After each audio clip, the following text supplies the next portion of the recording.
Praise the lord. ದೇವರಿಗೆ ಸ್ತೋತ್ರವಾಗಿರಲಿ.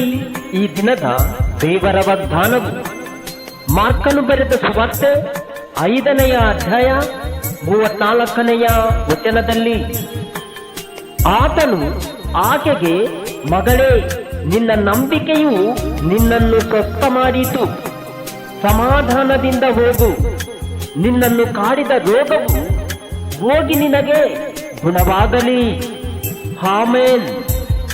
ಪ್ರಿಯ ಸಹೋದರರೇ, ನೀವು ಕರ್ತನನ್ನು ನಂಬುವುದಾದರೆ, ಆತನ ಮೇಲೆ ಭರವಸೆಯನ್ನು ಇಡುವುದಾದರೆ, ನಿಮ್ಮ ನಂಬಿಕೆಯೇ ನಿಮ್ಮನ್ನು ಸ್ವಸ್ಥಪಡಿಸುವುದು.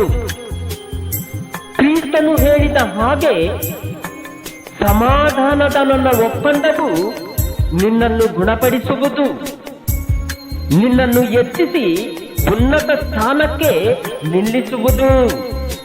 ಆಮೆನ್.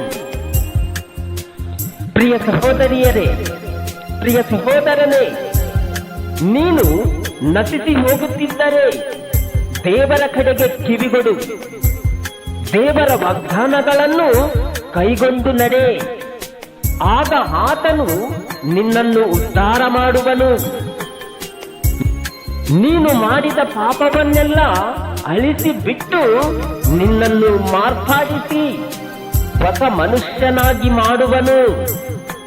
ಆದರೆ ಕ್ರಿಸ್ತನ ಮೇಲೆ ನಂಬಿಕೆ ಇಟ್ಟು ನೀನು ಮುಂದೆ ಬರುವುದಾದರೆ ನಿನ್ನ ಎಲ್ಲಾ ಕೇಡಿನಿಂದ ತಪ್ಪಿಸಿ ನಿನ್ನನ್ನು ಬಲಪಡಿಸಿ ಮೇಲೆತ್ತಿ ಆಶೀರ್ವಾದಿಸುವನು. ಭಯಪಡಬೇಡ, ಧೈರ್ಯದಿಂದಿರು. ಆಮೆನ್. ಇನ್ಯಾರನ್ನು ಬಯಸಲಿ ದೇವಾ